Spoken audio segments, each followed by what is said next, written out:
Hello everyone, this is Mridul Tiwari and welcome to NEET Guru classes. आज हम biological classification का mind map पढ़ने आ रहे हैं। ये चैप्टर ऑलरेडी नए सिलेबस के अकॉर्डिंग अपडेट हुआ है, तो अब हमें सीधा पढ़ाई करनी है इसके। ठीक है, तो शुरू करते हैं क्योंकि टाइम बचाना ही माइंड मैप का काम है, तो हम ज़्यादा टाइम वेस्ट नहीं करेंगे। ठीक है, तो सबसे पहला पेज ये है हमारे पास और टोटल 4 पेज हैं, तो बाकी पेजेस को अभी हम हटा देते हैं और फर्स्ट पेज ही पढ़ते हैं। ठीक है, तो सबसे पहले आपको पढ़ना है, थोड़ा सा जूम कर देता हूँ मैं। सबसे पहले हमें पढ़ना है सिस्टम्स ऑफ क्लासिफिकेशन। तो कई तरह के सिस्टम्स होते हैं क्लासिफिकेशन में, अगले चैप्टर में और पढ़ेंगे। इस चैप्टर में हमें 2 पढ़ने हैं। फर्स्ट जो पहला साइंटिफिक अटेम्प्ट था क्लासिफिकेशन का, मतलब पहले भी हम क्लासिफिकेशन करते थे लेकिन साइंटिफिक तरीके से नहीं करते थे। तो पहला साइंटिफिक अटेम्प्ट क्लासिफिकेशन का एरिस्टोटल ने किया था। इन्होंने प्लांट्स को 3 भाग में और एनिमल्स को 2 भाग में डिवाइड किया था। एरिस्टोटल ने प्लांट्स को हर्ब्स, श्रब्स और ट्रीज में डिवाइड किया था इनके हाइट के बेसिस पे। हर्ब्स बहुत छोटे होते हैं, है ना, बहुत छोटे छोटे घास फूस होते हैं, और जो श्रब्स होते हैं ये झाड़ियां होती हैं बेसिकली, और ट्रीज आपको पता है पेड़ होते हैं। ठीक है, तो ये प्लांट्स को इन्होंने एरिस्टोटल ने 3 भागों में डिवाइड किया इनके हाइट के बेसिस पे। एनिमल्स को एरिस्टोटल ने 2 भागों में डिवाइड किया। वो एनिमल्स एक कैटेगरी में रखे जिनके पास रेड ब्लड होता है, और जिनके पास रेड ब्लड नहीं होता है उनको एक अलग कैटेगरी में। तो एनिमल्स की 2 category, have read blood and don't have read blood, मतलब रेड के अलावा और किसी भी कलर का ब्लड होगा तो वो सेकंड कैटेगरी में आएंगे। ठीक है, तो ये है एरिस्टोटल का क्लासिफिकेशन, और यही क्लासिफिकेशन हम मानते हैं कि सबसे पहला साइंटिफिक अटेम्प्ट था क्लासिफिकेशन। ठीक है, इसके पहले भी क्लासिफिकेशन होते थे लेकिन साइंटिफिक नहीं होते थे। ठीक है, अच्छा, तो आते हैं टू किंगडम क्लासिफिकेशन। ये लीनियस के द्वारा दिया गया, और ये 2 किंगडम, इन्होंने 2 किंगडम दिया है ना, दो टोटल 2 किंगडम दिया। कौन कौन सा? प्लांटी और एनिमेलिया, है ना, जिसको किंगडम प्लांट किंगडम एनिमल भी कहते हैं, या प्लांटी और एनिमेलिया कहते हैं। ठीक है, अच्छा, इसमें कई सारे ड्रॉबैक्स थे टू किंगडम क्लासिफिकेशन में। तो क्या ड्रॉबैक्स थे? एरिस्टोटल ने कई ऑर्गेनिज्म को सेपरेट नहीं किया, मतलब अलग अलग नहीं रखा, जबकि वो दोनों ऑर्गेनिज्म एकदम अलग अलग तरीके के थे। जैसे एरिस्टोटल ने यूकैरियोट और प्रोकैरियोट को एक साथ रख दिया, जो कि एकदम ही मतलब कहते हैं हम एक्सेप्टेबल नहीं है। क्यों? क्योंकि यूकैरियोट जो होते हैं इनके पास न्यूक्लियस के ऊपर मेम्ब्रेन पाई जाती है, तो न्यूक्लियर मेम्ब्रेन प्रेजेंट होती है यूकैरियोट में। प्रोकैरियोट में न्यूक्लियर मेम्ब्रेन एब्सेंट होती है। ये cell the unit of life नाम का चैप्टर है, उसमें आपको पढ़ाया जाता है, लेकिन फिलहाल आपको अभी जानना पड़ेगा। यूकैरियोट में सेल जो न्यूक्लियर मेम्ब्रेन होती है वो प्रेजेंट होती है, प्रोकैरियोट में न्यूक्लियर मेम्ब्रेन एब्सेंट होती है। तो ये काफी ज्यादा बेसिक डिफरेंट है ना, काफी ज्यादा एकदम बेस वाला डिफरेंस है। तो इसके बेसिस पे ऑर्गेनेज को अलग करना चाहिए था, लेकिन इन्होंने यूकैरियोट और प्रोकैरियोट को एक साथ रख दिया। इन्होंने यूनिसेलुलर और मल्टीसेलुलर को एक साथ रख दिया, यानी एक सेल वाले और हजारों सेल वालों को साथ रख दिया। इन्होंने फोटोसिंथेसिस करने वालों के साथ में नॉन फोटोसिंथेसिस वाले रख दिए, है ना। तो ये कई चीजों, इन्होंने कई ऑर्गेनिज्म ऐसे थे जिनको इन्होंने सेपरेट ही नहीं किया, और इसी वजह से इनका क्लासिफिकेशन सही नहीं बैठा। ठीक है, इसके अलावा जैसे वायरस, वायरॉइड्स, है ना, कई सारे ऐसी चीजें थी जिनको इनके क्लासिफिकेशन में जगह ही नहीं मिली थी। तो वो ऑर्गेनिज्म ऐसे थे जो कि इनके क्लासिफिकेशन में कहीं नहीं थे। ठीक है, तो ये भी एक प्रॉब्लम थी। थोड़ा जूम आउट कर देते हैं। ठीक है, ये एक प्रॉब्लम थी। तो ये टू किंगडम क्लासिफिकेशन था। अब जो क्लासिफिकेशन आज हम इस चैप्टर में पढ़ेंगे उसको हम कहते हैं 5 किंगडम क्लासिफिकेशन सिस्टम। ये दिया गया था आर.एच. व्हिटेकर के द्वारा 1969 में। डेट भी इंपॉर्टेंट है। देखो, माइंड मैप में मैंने कुल मेरे ख्याल से 11 12 मिला के 6 या 7 जगह पे डेट रखी है। तो जहां मैंने डेट लिखी है वो डेट इंपॉर्टेंट है। ठीक है, स्पेशली नीट वालों के लिए। ठीक है, तो 5 किंगडम क्लासिफिकेशन आर.एच. व्हिटेकर ने दिया 1969 में। इन्होंने क्राइटेरिया क्या लगाया? तो इन्होंने क्राइटेरिया लगाया सेल स्ट्रक्चर। उन्होंने सेल का स्ट्रक्चर देखा, और सेल स्ट्रक्चर अगर देखेंगे तो हम यूकैरियोट और प्रोकैरियोट को अलग अलग कर देंगे। फिर उन्होंने थैलस ऑर्गेनाइजेशन देखा, मतलब जो बॉडी है वो किस तरह की है ना, वो सेल की बनी है, टिश्यू की बनी है। ठीक है, उसके अंदर रूट शूट पाए जा रहे हैं कि नहीं, है ना, अगर प्लांट है तो उसके अंदर रूट और लीफ, ये सारी चीजें पाई जा रही है कि नहीं। तो इसको हम कहते हैं थैलस ऑर्गेनाइजेशन, बेसिकली बॉडी का ऑर्गेनाइजेशन, बॉडी की बनावट कैसी है। ठीक है, न्यूट्रिशन, मतलब खाना किस तरीके से लेता है, वो ऑटोट्रॉफिक है या हेट्रोट्रॉफिक है ना, फोटोसिंथेटिक है कि कीमोसिंथेटिक है, नॉन फोटोसिंथेटिक है, ये चीजें। न्यूट्रिशन किस तरह का, खाना किस तरीके से लेते हैं। फिर आता है रिप्रोडक्शन किस तरीके से करते हैं, और आखिरी में फाइलोजेनिक रिलेशनशिप। अब फाइलोजेनिक रिलेशनशिप मतलब होता है कि जैसे दो ऑर्गेनिज्म है उनके बीच में, उनके एवोल्यूशन में उनके बीच में किस तरीके से रिलेशनशिप है। तो फाइलोजेनिक रिलेशनशिप बेसिकली उनके एवोल्यूशनरी रिलेशनशिप को बताता है। ठीक है, ये बहुत ही इंपॉर्टेंट क्राइटेरिया फाइलोजेनिक रिलेशनशिप। तो जो हमारे व्हिटेकर का क्लासिफिकेशन सिस्टम पढ़ेंगे वो एवोल्यूशनरी रिलेशनशिप को भी ध्यान में रखता है। ये क्राइटेरिया आते हैं नीट के एग्जाम में, अच्छे से याद रखना। ठीक है, अब हम 5 किंगडम क्लासिफिकेशन पढ़ने जा रहे हैं। अब इसमें पहले किंगडम देख लो, मोनेरा, प्रोटिस्टा, फंजाई, प्लांटी और एनिमेलिया। 5 किंगडम है हमारे पास। ठीक है, फिर से मोनेरा, प्रोटिस्टा, फंजाई, प्लांटी और एनिमेलिया, ये 5 किंगडम है हमारे पास। इसमें से मोनेरा, प्रोटिस्टा और फंजाई, यही 3 हम इस किंगडम में पढ़ेंगे, इस चैप्टर में पढ़ेंगे। किंगडम प्लांटी के लिए चैप्टर 3 है, और किंगडम एनिमेलिया के लिए चैप्टर 4 है। तो प्लांटी और एनिमेलिया दो डिफरेंट अलग अलग चैप्टर्स ही हैं। यहाँ पे हम 3 चीजें पढ़ेंगे, मोनेरा, प्रोटिस्टा और फंजाई, 3 किंगडम। ठीक है, तो सबसे पहले किंगडम पे आ जाते हैं, मोनेरा। शुरुआत यहीं से करते हैं। मोनरा जो होते हैं इनके सोल मेंबर बैक्टीरिया है। सोल मतलब समझ लो मेन मेंबर या एलोन मेंबर, एक अकेले मेंबर। आप पूरा मोनरा देखोगे सिर्फ बैक्टीरिया देखने को मिलेंगे, ठीक है। तो इसके मेन मेंबर कौन है? बैक्टीरिया है। अच्छा, बैक्टीरिया के अंदर सबसे एक्सटेंसिव मेटाबॉलिक डाइवर्सिटी देखने को मिलती है। एक्सटेंसिव मतलब होता है फैली हुई, या आप कह लो तरह तरह की, बहुत ज्यादा तरह की, इसको कहते हैं। अच्छा, मेटाबॉलिक डाइवर्सिटी, मेटाबॉलिक मतलब होता है केमिकल रिएक्शन, है ना, जो बैक्टीरिया की बॉडी में सारी केमिकल रिएक्शन चल रही, उन्हीं को हम कहते हैं मेटाबॉलिज्म। तो बैक्टीरिया के अंदर, वैसे तो बैक्टीरिया एक छोटा सा है ना, बहुत ही छोटा सा यूनिसेलुलर ऑर्गेनिज्म है, लेकिन बैक्टीरिया के अंदर आप देखोगे हजारों तरह की डिफरेंट केमिकल रिएक्शन चल रही है। इस वजह से हम कहते हैं सबसे एक्सटेंसिव मेटाबॉलिक डाइवर्सिटी यही देखने को मिलती है, ठीक है। अच्छा, बैक शेप के हिसाब से बैक्टीरिया आप चार तरह के होते हैं। कॉकस जो कि स्फेरिकल होते हैं, बेसिलाई जो कि रॉड शेप के बैक्टीरिया होते हैं, स्पिराला जो कि स्पाइरल शेप के बैक्टीरिया होते हैं, और विब्रियो जो कि कॉमा शेप के बैक्टीरिया होते हैं। एक एग्जांपल मैं दूं आपको, आपने लैक्टोबैसिलस नाम का एक बैक्टीरिया पढ़ा होगा जो कि दूध को दही में चेंज कर देता है, लैक्टोबैसिलस। आखिरी में बैसिलस लगा हुआ है, मतलब वो बैक्टीरिया रॉड शेप का होगा, ठीक है। तो ये शेप जो होते हैं कभी कभी नाम में भी आपको देखने को मिलते हैं, ठीक है। ये चार तरह के बैक्टीरिया होते हैं शेप के आधार। अच्छा, जो सबसे ज्यादा पाए जाने वाले बैक्टीरिया होते हैं, मोस्ट अबेंडेंट, वो होते हैं हेट्रोट्रॉफिक बैक्टीरिया, मतलब जो अपना खाना खुद नहीं बना सकते, किसी चीज पे डिपेंड होते हैं, ठीक है। तो हेट्रोट्रॉफिक बैक्टीरिया जो होते हैं वो सबसे ज्यादा अबेंडेंट होते हैं, सबसे ज्यादा पाए जाते हैं, और ये इंपॉर्टेंट डीकंपोजर है। मतलब आपने एक केले का छिलका रख दिया, फेंक दिया मिट्टी में सड़ने के लिए, तो वो केले का छिलका जब बाकी चीजों से एकदम प्रभावित होकर एकदम सड़ने लगेगा, आखिरी में जो है उसको बैक्टीरिया ही तोड़ेगा, ठीक है। तो बहुत ही ज्यादा डीकंपोज करने में, जो चीजें सड़ रही हैं उनको मिट्टी में मिलाने के लिए, डीकंपोजिंग यही तो होती है बेसिकली, है ना। तो इंपॉर्टेंट डीकंपोजर होते हैं ये, ठीक है।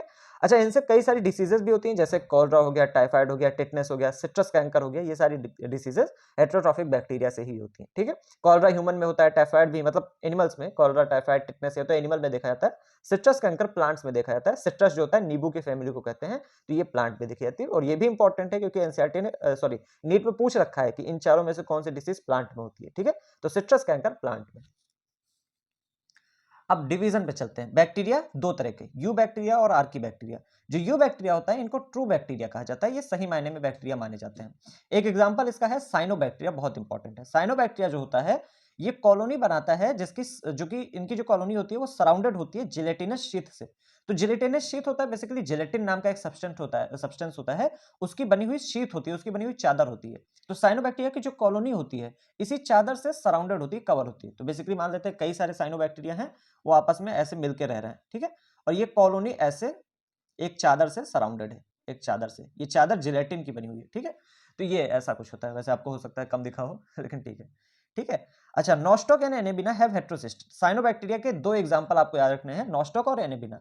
ये जो नॉस्टॉक और एनेबिना है इनके अंदर एक स्पेशल सेल पाई जाती है जिसको कहते हैं हम हेट्रोसिस्ट। और हेट्रोसिस्ट जो है वो नाइट्रोजन फिक्सेशन का काम करती है, तो यही वजह से ये काफी इंपॉर्टेंट हो जाते हैं। नॉस्टॉक और एनेबिना ये नाइट्रोजन फिक्सेशन का काम करते हैं, ठीक है। आर्की बैक्टीरिया पे आते हैं। आर्की बैक्टीरिया सर्वाइव कर सकते हैं हार्श हैबिटेट्स, मतलब बहुत ही कठिन परिस्थितियों को सर्वाइव कर सकते हैं। बहुत ज़्यादा टेम्परेचर हो जाए, बहुत ज़्यादा कहीं पे सॉल्टी एरिया हो जाए, कहीं पे ऑक्सीजन की कमी हो जाए, इस तरह की चीज़ों को आर्की बैक्टीरिया सर्वाइव कर सकते हैं। तो archaebacteria can survive harsh habitat due to different cell wall structure. इनका सेल वॉल का स्ट्रक्चर जो होता है वो अलग तरह से होता है। यू बैक्टीरिया के कंपेरिजन में सेल वॉल इनकी अलग तरीके की बनी होती है, और इसी वजह से ये हार्श हैबिटेट को सर्वाइव कर सकते हैं, ठीक है। जैसे सॉल्टी एरिया, बहुत ज्यादा नमक वाले एरिया में जो रहने वाले आर्की बैक्टीरिया होते हैं उन्हें हम हेलोफाइल्स कहते हैं, ठीक है। और जो हॉट स्प्रिंग में रहते हैं, बहुत ज्यादा गर्म पानी के झरने होते हैं ना, जो गर्म पानी के झरने होते हैं उसमें आप देखो पानी उबलता रहता है ना, 90 100 डिग्री सेल्सियस तक पानी चला जाता है हॉट स्प्रिंग्स में, ठीक है। तो उस हॉट स्प्रिंग में जहां कोई नहीं रह सकता, उबलते हुए पानी, वहां पे भी आपको आर्की बैक्टीरिया मिल जाएंगे। और ऐसे बैक्टीरिया, आर्की बैक्टीरिया जो कि हॉट स्प्रिंग में रहते हैं, उन्हें हम थर्मो एसिडोफाइल कहते हैं, ठीक। मार्सी एरिया में रहने वाले, मतलब दलदल वाले एरिया में रहने वाले, उनको हम कहते हैं मिथेनोजन। अच्छा, मिथेनोजेंस जो होते हैं ये दलदल एरिया में तो पाए जाते हैं, इसके अलावा ये जो गाय और भैंस होती हैं उनके पेट में भी पाए जाते हैं, है ना। और इसी वजह से मिथेनोजेंस जो होते हैं ये मीथेन प्रोड्यूस करते हैं। और मीथेन जो है ये एक इंपॉर्टेंट कंपोनेंट है किसका, बायोगैस का या गोबर गैस का, जिसे आप गोबर गैस कहते हैं। तो एक इंपॉर्टेंट क्वेश्चन बनता है कि मिथेनोजन जो होते हैं वो मतलब सॉरी बायोगैस जो होती है वो किस बैक्टीरिया के द्वारा प्रोड्यूस की जाती है, तो मिथेनोजेंस के द्वारा। मिथेनोजेंस क्योंकि मीथेन प्रोड्यूस करते हैं, और बायोगैस या गोबर गैस जो होती है उसका लगभग 70% हिस्सा जो है वो मीथेन ही होता है, ठीक है। तो ये था हमारा फर्स्ट पेज, ये था हमारा फर्स्ट पेज। अब चलते हैं सेकंड पेज पे। तो मोनेरा हमने पढ़ लिया, मोनेरा यहाँ कंप्लीट हो गया। मोनेरा के बाद क्या आता है, प्रोटिस्टा। तो ये है हमारा सेक्शन सेकंड जो कि है प्रोटिस्टा में। तो सबसे पहले मोनेरा में आपने देखा कि बैक्टीरिया रखे गए। एक इंपॉर्टेंट पॉइंट ये है कि बैक्टीरिया जो होते हैं वो प्रोकैरियोट्स होते हैं, ठीक है। तो जैसे आपने देखा कि एक सेकंड रुक जाओ, आपने देखा टू किंगडम क्लासिफिकेशन में लीनियस जो दिया था, लीनियस ने एक दिक्कत थी कि यूकैरियोट और प्रोकैरियोट के साथ में रख दिया गया था, लेकिन 5 किंगडम क्लासिफिकेशन में ऐसा नहीं किया गया। जितने भी प्रोकैरियोट्स थे वो मोनेरा में रख दिए गए। अब हमें प्रोकैरियोट पढ़ने ही नहीं है, सारे के सारे प्रोकैरियोट कहाँ है? मोनेरा में। अब हम जब प्रोटिस्टा पढ़ेंगे, फंजाई पढ़ेंगे, है ना, प्लांटी एनिमेलिया पढ़ेंगे, ये सारे के सारे क्या होंगे? यूकैरियोट होंगे। तो यहाँ पे मोनेरा इन्होंने देखो आर.एच. विटेकर ने लीनियस का जो क्लासिफिकेशन था उसकी एक प्रॉब्लम दूर कर दी कि यूकैरियोट और प्रोकैरियोट में साथ में रख दिए गए थे, इन्होंने यूकैरियोट को हटा दिया और प्रोकैरियोट को, सारे के सारे प्रोकैरियोट मोनेरा में रख दिए गए, ठीक है। अब आते हैं यहाँ पे प्रोटिस्टा। तो देखो प्रोटिस्टा जो होते हैं इनमें सारे के सारे यूनिसेलुलर यूकैरियोट रखे गए हैं, तो मतलब एक सेल से बने हुए यूकैरियोट्स जो हैं वो सारे के सारे प्रोटिस्टा में रखे गए हैं, ठीक है, यूनिसेलुलर यूकैरियोट। अच्छा, प्रोटिस्टा के बारे में हम कहते हैं कि इस किंगडम की बाउंड्री जो है वो सही से डिफाइंड नहीं है, मतलब वेल डिफाइंड नहीं है। मतलब ऐसे कई सारे ऑर्गेनिज्म ऐसे दिखते हैं प्रोटिस्टा में जो कि देखने से लगेगा कि ये प्लांट है, क्योंकि इनके अंदर क्लोरोफिल पाया जा रहा है ना। कई सारे ऑर्गेनिज्म प्रोटिस्टा के अंदर आप देखोगे उसके अंदर क्लोरोफिल पाया जाएगा, तो आप कहोगे वो तो प्लांट है, लेकिन कुछ लोग कहेंगे नहीं वो प्रोटिस्टा है। तो इसी वजह से हम कहते हैं इसकी बाउंड्री अच्छे से डिफाइन नहीं है। कई सारे ऑर्गेनिज्म आप ऐसे प्रोटिस्टा में देखोगे जो कि एनिमल की तरह बिहेव करते हैं, देखने से लगेगा एनिमल है, लेकिन वो होंगे क्या? प्रोटिस्टा। तो इसी वजह से हम कहते हैं कि boundaries of kingdom Protista are not well defined, ठीक है। अच्छा, इसमें 5 क्लासेस हमें पढ़नी है, क्राइसोफाइट, डायनोफ्लैजेलेट, यूग्लेनोइड, स्लाइमोइड्स और प्रोटोजोन्स। ये 5 तरह के प्रोटिस्टा हमें पढ़ने हैं। तो शुरू करते हैं क्राइसोफाइट से। अच्छा हाँ, प्रोटिस्टा के पहले एक और चीज, मोनेरा में ही ये पॉइंट है, माइकोप्लाज्मा। तो ये माइकोप्लाज्मा एक तरह का बैक्टीरिया होता है, ये मोनेरा वाले किंगडम में ही रहेगा, क्योंकि बैक्टीरिया सारे के सारे कहाँ है? मोनेरा में, ठीक है। तो माइकोप्लाज्मा एक तरह का बैक्टीरिया होता है, ये स्पेशल है। स्पेशल क्यों है? क्योंकि इसके ऊपर कोई सेल वॉल नहीं पाई जाती, जबकि सारे बैक्टीरिया के ऊपर सेल वॉल पाई जाती है, लेकिन मोनेरा में नहीं पाई जाती, सॉरी माइकोप्लाज्मा में नहीं पाई जाती, ठीक है। तो माइकोप्लाज्मा एक अकेला बैक्टीरिया जिसके ऊपर कोई सेल वॉल नहीं होती। ये सबसे छोटी लिविंग सेल है जो कि हमें पता है, हमें आज तक सबसे छोटी लिविंग सेल जो पता है वो माइकोप्लाज्मा ही है। 0.3 माइक्रोमीटर की इसकी वो होती है, मतलब साइज होता है, और ये साइज आपको चैप्टर 8 में बताया जाएगा, तो यहाँ लिखने की जरूरत नहीं है, ठीक है। सबसे स्मॉलेस्ट लिविंग सेल है ये, जो कि हमें पता है, ठीक है। अब बहुत बड़ी बात, can survive without oxygen. Mycoplasma जो बैक्टीरिया है ये बिना ऑक्सीजन के भी सर्वाइव कर सकता है, ठीक है। तो ये 3 पॉइंट माइकोप्लाज्मा के बारे में आया। हाँ, तो हम प्रोटिस्टा पढ़े थे और क्राइसोफाइट पढ़ने आ रहे थे। 5 तरह के प्रोटिस्टा में सबसे पहले आते हैं क्राइसोफाइट पे। तो क्राइसोफाइट जो होते हैं ये 2 तरह के, डेस्मिड और डायटम्स। डेस्मिड्स जो होते हैं इनको गोल्डन एल्गी कहा जाता है, यही एक बात आपको इनके बारे में याद रखनी है, बाकी कुछ नहीं। डायटम्स के बारे में आपको काफी कुछ पढ़ना है। तो क्राइसोफाइट 2 तरह के, डेस्मिड और डायटम्स। डेस्मिड जो होते हैं इनको गोल्डन एल्गी कहा जाता है। डायटम्स की बात करें, डायटम्स को चीफ प्रोड्यूसर ऑफ ओशन कहा जाता है, मतलब जो ओशन होता है उसका मेन प्रोड्यूसर कहा जाता है। तो ये कुछ ना कुछ प्रोड्यूस करते होंगे, कुछ ना कुछ देते होंगे हमें। तो क्या देते हैं? तो आओ देखते हैं। जो इनकी सेल वॉल होती है, डायटम्स की जो सेल वॉल होती है, ये सोप बॉक्स की तरह होती है ना, साबुन के डिब्बे की तरह होती है। जैसे साबुन के डिब्बे में 2 पार्ट होता है, नीचे वाला पार्ट होता है और ऊपर वाला आप उठा के नीचे वाले में फिट कर देते हैं। तो ऐसे इनकी सेल वॉल जो होती है सोप बॉक्स लाइक होती है ना, साबुन के डिब्बे की तरह। अच्छा, इनके सेल वॉल में सिलिका का डिपोजिशन होता है। सेल वॉल, सॉरी, जो इनकी सेल वॉल होती है उसमें सिलिका का डिपोजिशन होता है। अब सिलिका जो होता है वो एक इनडेस्ट्रक्टिबल सब्सटेंस है, मतलब इसको आप तोड़ नहीं सकते। सिलिका बेसिकली मतलब समझो मिट्टी। तो मिट्टी को आप कहाँ तोड़ सकते हो? मिट्टी ही तो लास्ट फॉर्म रहता है। कोई भी चीज टूटती है तो कहाँ बच जाती है, क्या किस में चेंज हो जाती है? मिट्टी में। तो जो सेल वॉल होती है क्राइसोफाइट्स, सॉरी डायटम्स की, इनमें सिलिका का डिपोजिशन होता है। इसी की वजह से जो सेल वॉल होती है ये इनडेस्ट्रक्टिबल हो जाती है, मतलब सेल वॉल खत्म नहीं होती है। तो ये जो डायटम्स होते हैं, जब जैसे जैसे ये मरते जाते हैं, जहां पे ये रहते हैं वहां पे सेल वॉल का डिपोजिशन होना शुरू हो जाता है, मतलब सेल वॉल इकट्ठा होती जाती है ना। ऑर्गेनिज्म तो मर गया है, मतलब जो डायटम था वो तो मर गया, लेकिन उसकी सेल वॉल वहीं पे इकट्ठा होती जाती है। तो cell wall gets deposited over billions of year, है ना, बिलियंस ऑफ ईयर्स तक जो सेल वॉल होती है वो उसका डिपोजिशन होता रहता है, और उससे जो जगह होती है वहां पे एक सफेद कलर का सब्सटेंस बन जाता है जिसे हम कहते हैं डायटेमेसियस अर्थ, है ना। वही सेल वॉल का डिपोजिशन, उस सेल वॉल की जो लाखों करोड़ों सेल वॉल जो हैं उनका जो डिपोजिशन होता है उसे कहते हैं हम डायटेमेसियस अर्थ। अब जो ये डायटेमेसियस अर्थ है ये ग्रिटी होती है, मतलब खुरदुरी होती है, और इसका यूज क्या होता है? पॉलिशिंग में ये यूज की जाती है, फिल्ट्रेशन ऑफ ऑयल, ऑयल के फिल्ट्रेशन में यूज की जाती है, और सिरप में ये यूज की जाती है, ठीक है। कई सारी सिरप आप पियोगे तो अंदर से खुरदुरी टाइप की दिखेगी, है ना। तो एक्चुअल में वो डायटमेसियस अर्थ उसमें डाली गई होती है, ठीक है। तो क्राइसोफाइट्स में डायटम्स जो होते हैं वो चीफ प्रोड्यूसर क्या क्यों कहलाते हैं? क्योंकि वो डायटमेसियस अर्थ बनाते हैं, और ये ग्रिटी होती है। ये काम भी देखो काफी ज्यादा पॉलिशिंग में, ऑयल के फिल्ट्रेशन में और सिरप में, ठीक है। तो ये था क्राइसोफाइट। अब आते हैं डायनोफ्लैजेलेट। डाई मतलब दो और फ्लैजलेट मतलब फ्लैजला, तो दो फ्लैजला पाए जाएंगे, ये तो कंफर्म है। टू फ्लैजला पाए जाएंगे, एक लॉन्गिट्यूडनल होगा, लॉन्गिट्यूडनल होगा मतलब बॉडी के अलॉन्ग होगा। एक सेकंड रुक जाओ जरा। एक फ्लैजला जो होगा वो लॉन्गिट्यूडनल होगा मान लेते हैं, है ना, ये है एक फ्लैजला ऐसे होगा, है ना, बॉडी के अलॉन्ग, ये एक फ्लैजला है। और दूसरा फ्लैजला जो होगा वो ट्रांसवर्स होगा in a furrow between wall plates. Wall plates मतलब सेल वॉल, सेल वॉल की जो प्लेट्स होंगी, मान लेते हैं ये सेल वॉल है ऐसे, है ना, सेल वॉल से ऐसे दूसरा फ्लैजला इस तरीके से निकला होगा, तो इसको कहते हैं फ्रॉम अ फरो, मतलब यहाँ पे एक खांच बनी होगी, एक छोटी सी खांच बनी होगी, उसी से ऐसा दूसरा फ्लैजला निकला होगा, ठीक है। तो ये जो फ्लैजला होता है एक लॉन्गिट्यूडनल होता है, बॉडी के अलॉन्ग होता है, और एक ट्रांसवर्स होता है, टेढ़ा टेढ़ा होगा, जो कि सेल वॉल, उसके सेल वॉल के अंदर से जो खांच बनी होगी सेल वॉल में उससे निकलेगा, ठीक है। तो डायनोफ्लैजेलेट्स है two flagella, one longitudinal one transverse in a furrow between the wall plates, ठीक है। डायनोफ्लैजेलेट्स जो होते हैं ये येलो, ग्रीन, ब्राउन, ब्लू या फिर रेड कलर के हो सकते हैं, डिपेंड करता है कौन सा पिगमेंट उनके अंदर पाया तो अलग अलग पिगमेंट पाए जाते हैं डायनोफ्लैजेलेट्स में, ठीक है। अच्छा, जो रेड डायनोफ्लैजेलेट होता है, जैसे एक गोनियोलॉक्स नाम का एक डायनोफ्लैजेलेट है जो कि रेड कलर का होता है, तो जो गोनियोलॉक्स होता है जब ये रैपिडली मल्टीप्लिकेशन करता है, मतलब बहुत ही तेजी से रिप्रोडक्शन करता है, क्योंकि एसेक्सुअल रिप्रोडक्शन क्या होता है, तेजी से होता है। और ये छोटे ऑर्गेनिज्म जो होते हैं जो कि एक ही सिंगल के होते हैं ना, यूनिसेलुलर, आपको पता है प्रोटिस्टा में सब कैसे हैं, यूनिसेलुलर, एक ही सेल के जो ऑर्गेनिज्म होते हैं, है ना, वो सारे के सारे क्या होते हैं, एसेक्सुअल रिप्रोडक्शन।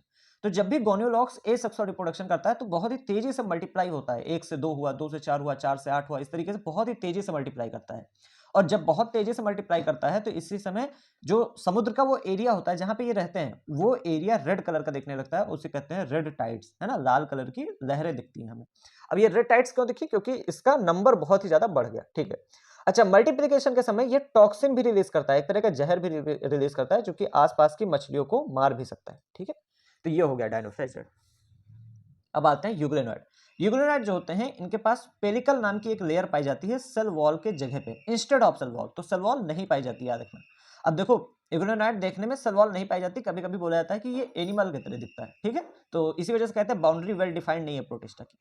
तो जो यूग्लेनॉइड्स होते हैं इनके पास पेलिकल नाम की एक लेयर पाई जाती है सेल वॉल के जगह पे, मतलब सेल वॉल नहीं पाई जाएगी, सेल वॉल की जगह पे पेलिकल पाई जाएगी, जो कि एक प्रोटीन रिच लेयर है, प्रोटीन की बनी लेयर है। यूग्लोनाइट्स के पास टू फ्लैजला पाए जाएंगे, दो फ्लैजला, एक लंबा होगा एक छोटा होगा, इतना याद रखना है, ठीक है।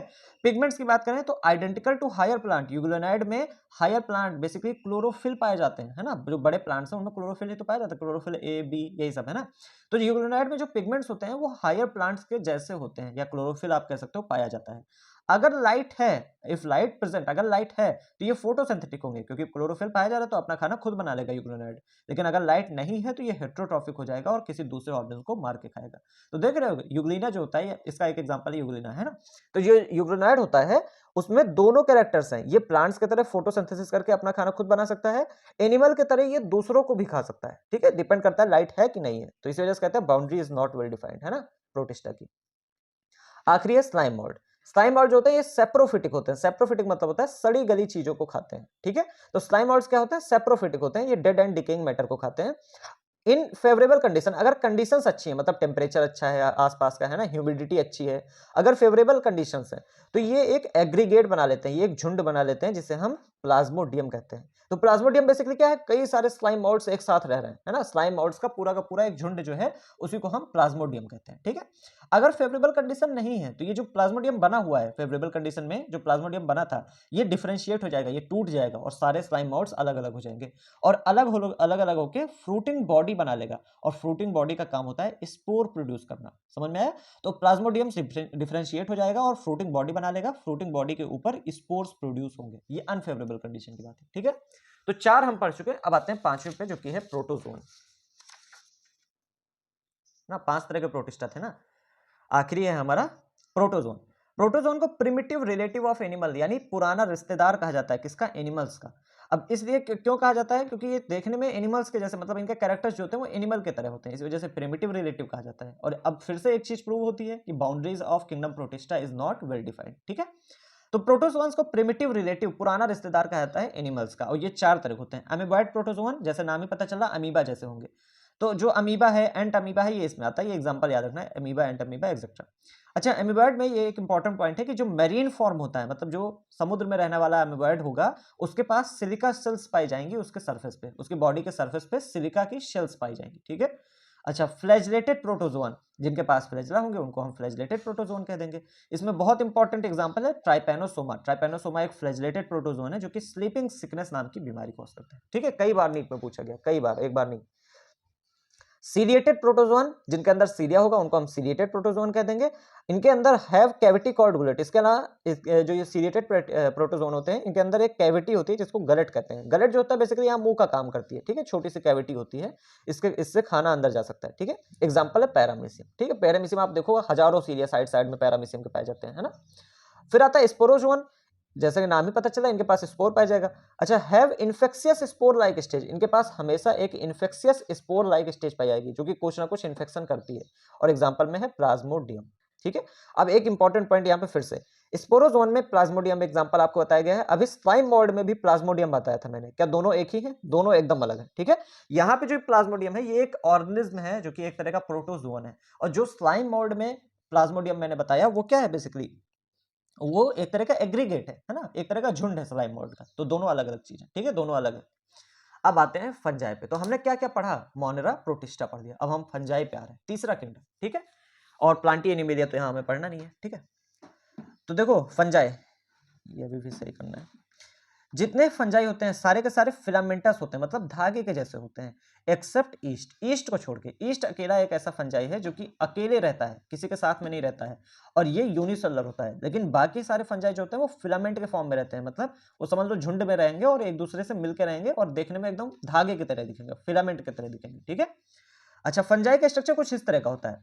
ये मान लेते हैं फंजाई की एक पूरी बॉडी है। फंजाई की बॉडी में इस तरह के धागे की तरह के ऊपर स्ट्रक्चर, हेयर के तरह के स्ट्रक्चर्स पाए जाते हैं जिन्हें हम हाइफी कहते हैं। तो ये एक हाइफी, ये दूसरा ही है, तीन, ये टोटल तीन हाइफी यहाँ पे पाए जा रहे हैं। हाइफी के नेटवर्क को माइसीलियम कहा जाता है। अगर ये तीनों हाइफी को मिला दो तो क्या कहा जाएगा? माइसीलियम।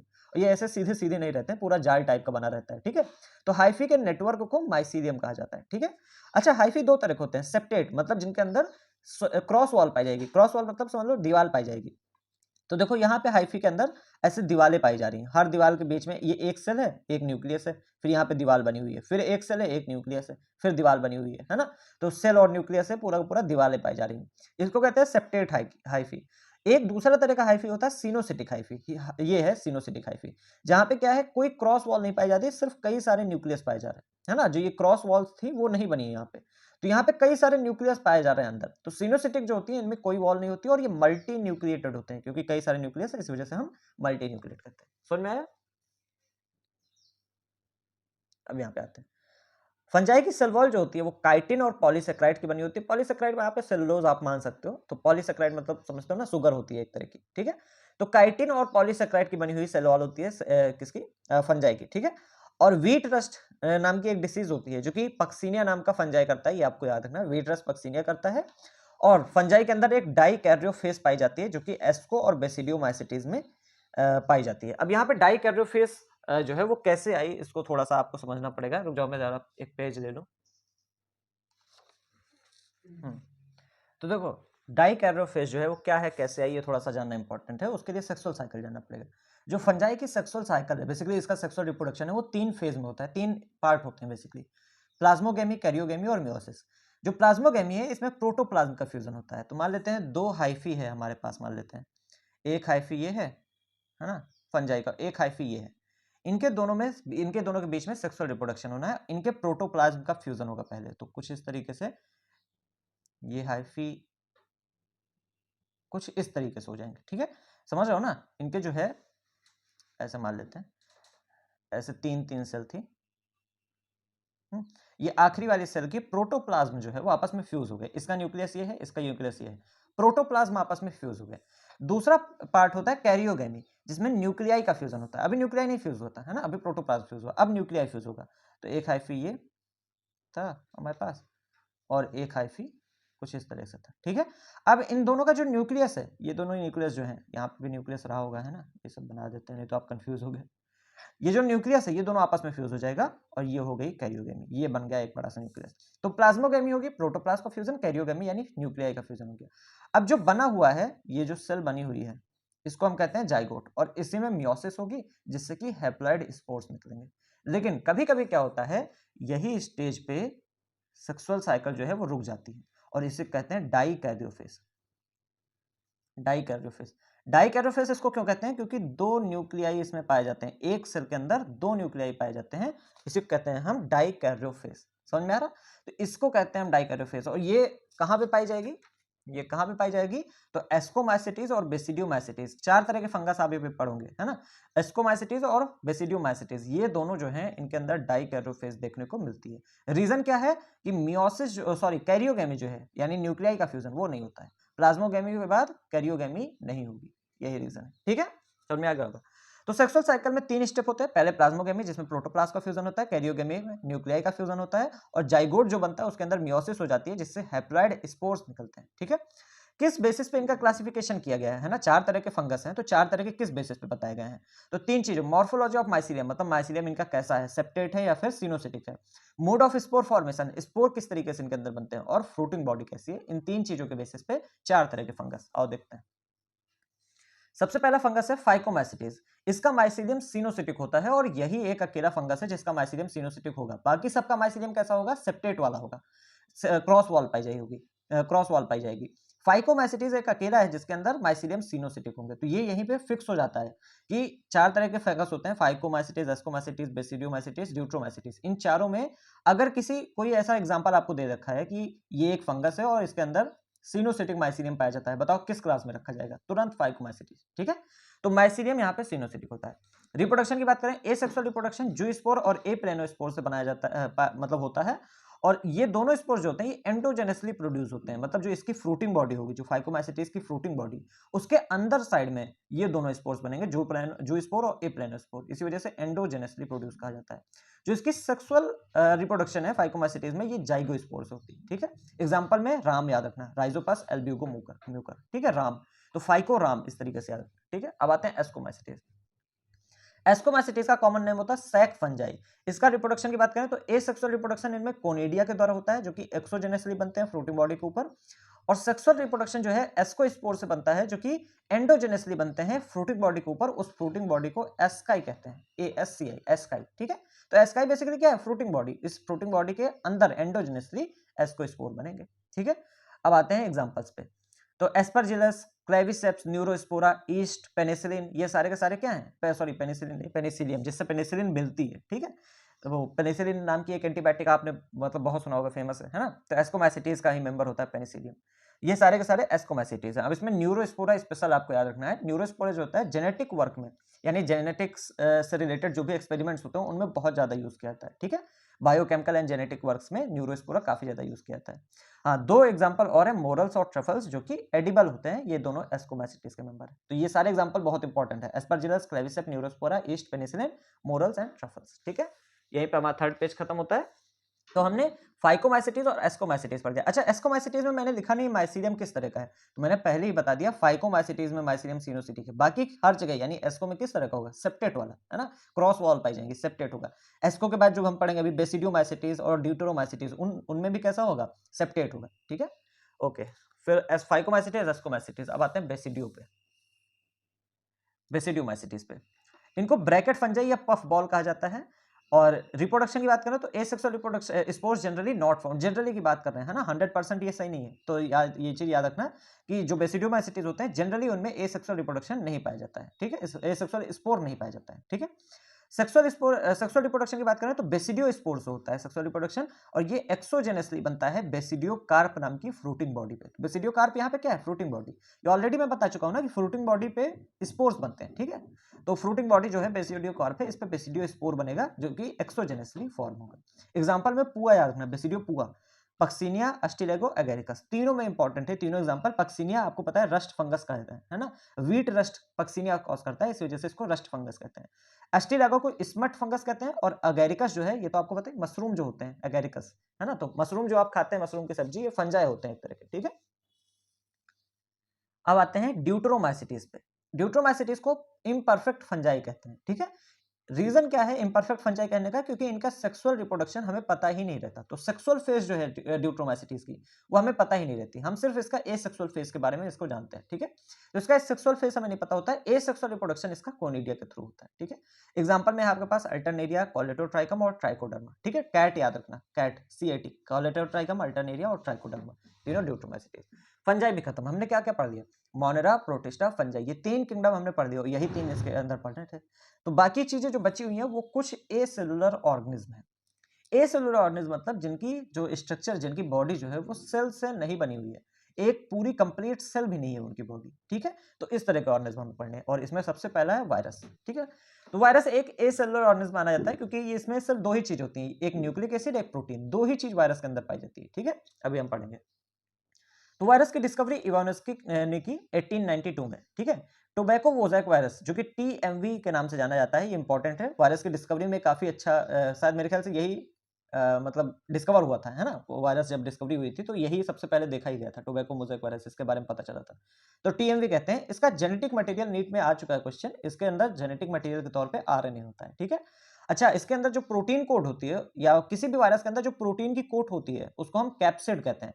और कैप्सिड जो है, प्रोटीन कोट है, ये एक छोटे-छोटे यूनिट से बनी होती है, जिसे कैप्सोमेयर कहते हैं, ठीक है। तो बेसिकली इस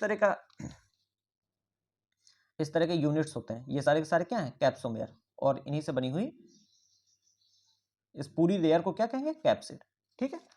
तो कैप्सोमेयर जो है वो छोटे-छोटे यूनिट्स होते हैं जिनसे बनके कैप्सिड बनती है। कैप्सिड जो है वो बेसिकली प्रोटीन वाली कोट है वायरस की, ठीक है। वायरस में 2 ही चीज पाया जाएगा, जेनेटिक मटेरियल और प्रोटीन कोड, ठीक है। जेनेटिक मटेरियल आरएनए या डीएनए में से कोई एक हो सकता है, नहीं दोनों नहीं हो सकते, किसी भी वायरस में कोई एक हो सकता है, ठीक है। अभी दिखा है ये चीज, आगे लिखने की जरूरत नहीं है आपको। एमडब्ल्यू बेजनिक एक साइंटिस्ट थे जिन्होंने वायरस को कॉन्टेजियम वाइवम फ्लूइडम का, ठीक है। तो कॉन्टेजियस फ्लूइड मतलब फैलने वाला, और वाइवम मतलब होता है जहरीला, है ना, वेनमस, या फिर कह लो जहरीला, पॉइजनस। तो कॉन्टेजियम मतलब फैलने वाला और जहरीला फ्लूइड है ये, ऐसा कहना था एमडब्ल्यू बेजनिक का। फिर एक साइंटिस्ट है स्टैनली, जिन्होंने कहा कि जिन्होंने दिखाया कि वायरस जो है उसका क्रिस्टल बनाया जा सकता है। तो इन्होंने सबसे पहले वायरस के क्रिस्टल्स बनाए थे, उनको क्रिस्टलाइज किया था, ठीक है। ये हेल्पफुल रहता है वायरस को पढ़ने में, स्टडी करने में, क्रिस्टल बना के, ठीक है। No virus contains both RNA and DNA, important point है, किसी भी वायरस के अंदर आरएनए और डीएनए दोनों चीज नहीं हो सकती, एक ही पाया जाएगा, चाहे आरएनए चाहे डीएनए, ठीक है। उसके अलावा क्या पाया जाएगी, प्रोटीन कोड, ठीक है। अच्छा, जो प्लांट वायरस होते हैं जनरली, मतलब प्लांट वायरस मतलब ऐसे वायरस जो कि प्लांट के ऊपर अटैक करते हैं, उनके अंदर जनरली सिंगल स्टैंडर्ड आरएनए पाया जाता है। जो वायरस एनिमल के ऊपर अटैक करते हैं उनके अंदर generally single standard RNA, double standard RNA या फिर डबल स्टैंडर्ड डीएनए, तीनों चीज हो सकती है, ठीक है। जो वायरस बैक्टीरिया को अटैक करते हैं उनका नाम बैक्टीरियोफेज होता है। तो कभी-कभी मतलब कभी-कभी क्या, ये आपके बोर्ड में तो काफी फेमस क्वेश्चन है ना। क्लास 11th में बोर्ड में आपको कई बार पूछा था, और नीट में भी काफी फेमस है कि बैक्टीरियोफेज क्या होता है। तो ऐसा वायरस जो कि बैक्टीरिया को अटैक करे उसे हम बैक्टीरियोफेज कहते हैं, और इसके अंदर डबल स्टैंडर्ड डीएनए पाया जाता है, ठीक है, बैक्टीरियोफेज के अंदर। तो ये था वायरस। अब आते हैं वायरॉइड्स पे। वायरस के बाद आता है वायरॉइड। वायरॉइड जो है वो टीओडाइनर के द्वारा खोजा गया 1971 में। ये वायरस से भी छोटे होते हैं और इनके अंदर सिर्फ आरएनए पाया जाता है, फ्री आरएनए ओनली, सिर्फ आरएनए, कोई प्रोटीन कोड नहीं है। ये अच्छा, इसका आरएनए का एक खासियत है कि low molecular weight than virus RNA. जो वायरस का आरएनए हमने देखा था उससे कम मॉलिक्यूलर वेट का होता है वायरॉइड का आरएनए, है ना, कम मॉलिक्यूलर वेट का, ठीक है। अच्छा, एक डिसीज इसका याद रखना, पोटैटो स्पिंडल ट्यूबर डिसीज, ठीक है, पोटैटोज में होती है, ऑब्वियसली नाम से ही पता चल रहा है ना। फिर आते हैं प्रियॉन्स। प्रियॉन्स जो होते हैं वो सिर्फ प्रोटीन के बने होते हैं, एबनॉर्मली फोल्डेड प्रोटीन, मतलब अजीब तरीके से फोल्ड किए हुए प्रोटीन होते हैं ये, ठीक है। इनका भी जो साइज होता है वो सिमिलर होता है, वायरस के बराबर लगभग साइज होता है इनका, लेकिन इनके अंदर सिर्फ प्रोटीन है, ठीक है। अच्छा, इसके अंदर 2 डिसीज आपको रखनी है, बीएसई, बोवाइन स्पॉन्जिफॉर्म इंसेफेलोपैथी। तो बोवाइन स्पॉन्जिफॉर्म इंसेफेलोपैथी जो है बीएसई, इसको हम मैड काउ डिसीज भी कहते हैं, कैटल्स में यानी गाय भैंस में देखने को मिलती है, ठीक है।